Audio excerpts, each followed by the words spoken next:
I like the culture that we've created here. We obviously coming off 3-6, something had to change. We had to meet the standards set before us, and we've established a team-driven culture in various ways. It started in the winter, and then in spring game, summer, all that stuff. Increased competition, and it's been really fun to kind of come back together as a team and approach this season in a different way. How much does that 3-6 record fire and fuel you guys? Because I know Coach D talked about it in spring practice. Like, he's not used to those type of seasons, and I imagine you guys are not either. Right. Yeah. That's the tradition he set here. He started the program here, and they've won national titles and not many losing seasons. I don't know how many, but not many. And so that's not. It was kind of embarrassing for us, especially as older guys, and that we've seen the Final Fours here. We've seen those guys come through and play, and so that it's just. Mostly it's that the standard is driving. It's not necessarily the 3-6, just not living up to that standard. And so that's what we're trying to get back to. As a leader of this offense at the quarterback position, what do you need to do to take this offense to the next level and kind of lead these guys to the end zone more times here on Saturdays, given this upcoming season? Yeah, I think just trust playmakers. Trust my teammates. Continue to trust coaches and again, so we have that whole team culture. We also have our offensive culture too. And if I'm at the helm, then. We'll just trust those guys, let them go make plays for me, really trust the offensive line, and continue that team-driven culture, really. Who are some of the names and who are some of the guys that are going to need to step up on the offensive side of the football to make you guys successful on Saturday afternoons? Well, I don't know if you remember number 9 from last year. He's back. Cam Peterson, he's wearing number 1 this year. AJ Danger, just somebody that's really come on. He's an athletic guy. Go up and get the ball. We have several inside guys, slot guys that we're looking to get the ball to. Really shifty guys, trying to replace Camo. And then, reliable Jay Siegel, he's back, and we're really looking forward to it. Final question for me, what are you most looking forward to about an upcoming season to, wipe the slate clean and get things started off on the right foot? I think we're just excited to play football again. That year seems like a long time, and we put in a lot of effort this winter as well as this summer and into this camp, and we've changed a lot, and we've done a lot of good things, and we have a lot of momentum going for us right now. We're just looking to build on that, get better every week. All right. Anything else you'd like to add? Go Cougs. Yeah, there's a lot of young minds that are ready to be molded. I think us older guys are ready to get everything going here, and hopefully we get them on the right track and instill a new culture here. Yeah, when you take a look at last season, 3-6, Coach Donley was talking about, that's not acceptable for the St. Francis football program. So how much does that fuel you guys and give you a palpable hunger to get back out on the football field and prove that last season was really just a fluke? Yeah, I can't deny it. It definitely doesn't sit well. It leaves a bad taste in your mouth overall, and so that's definitely something we carried through our winter workouts and everything, and through spring ball. It's we haven't lived that down, and we won't until we prove that we're better. So. Tell me about this defense. Coach says he really likes the guys up front. What is it about this defense that stands out to you and is going to make you guys more efficient on Saturdays this coming season? Yeah, so the defensive line is definitely one of the most powerful D-lines we've had come here in a minute. Obviously, credit to the 2016-2017 team. They had an awesome defensive line. However, our defense is definitely nails, and I'm excited to get to work with us. Yeah, as far as this team goes, what over the next couple of weeks are you guys really stressing and working on to get ready for that season opener September 10th against St. Francis over in Illinois? Yeah, so we're really stressing accountability throughout our entire culture. That's definitely something that we can work on. However, throughout everything going on in the past year or so, it's just not gone the way we want. So like you said, we're going to use our season last year as a kind of fuel, and everybody just comes in every day ready to work. So. As a Leo guy, you were around Fort Wayne when this team was winning national championships. So how do you guys go about getting back to that level? It's the 25th season of football here at St. Francis, so you kind of want to have a banner year, knowing that it's also a landmark year.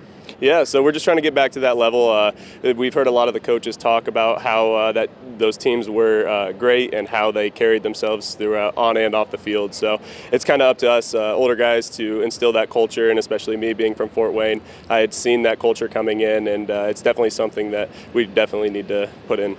Well, actually, about 2/3 of them haven't been here all summer.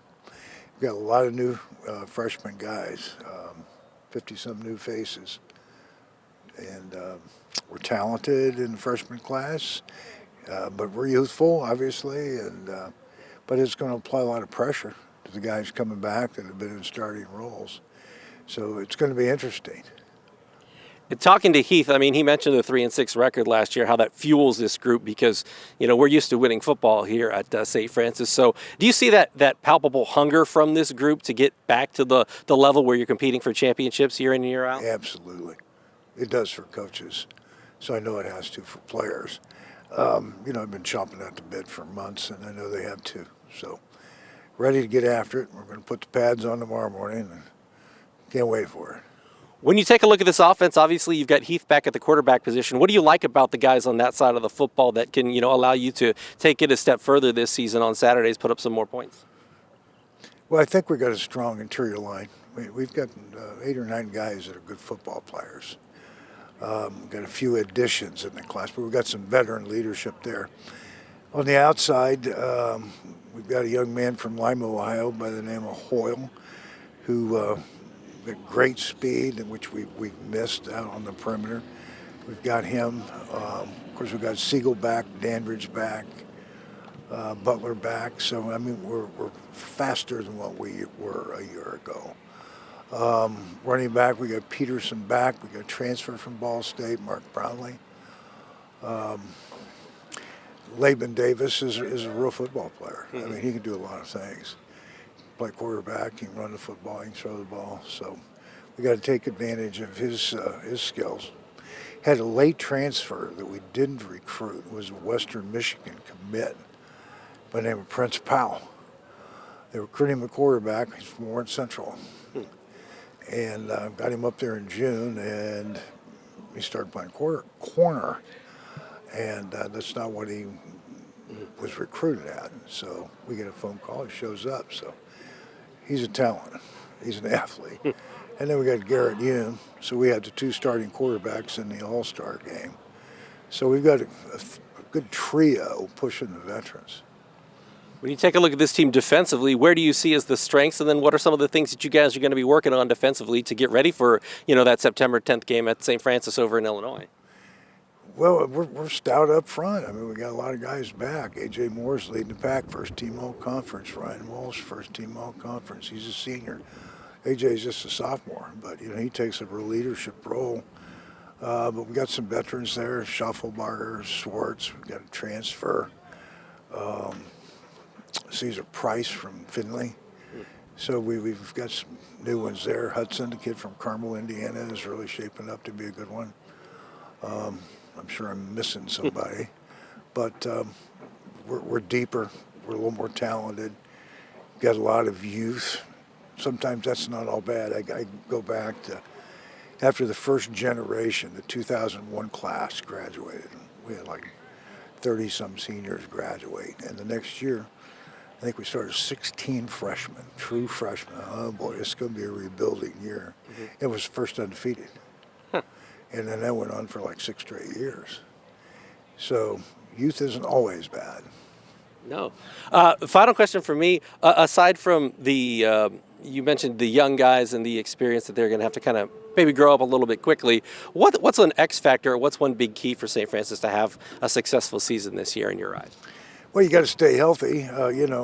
We haven't had an off-season strength program for a while, and that was a factor last year. We had injury one right after another. You got to stay healthy if you're going to have success in any season, and hopefully that's going to change. And you just got to maintain a good positive attitude, and that comes with veteran leadership. And time will tell on that. We'll see. All right. Anything else you'd like to add? Yeah, you got it.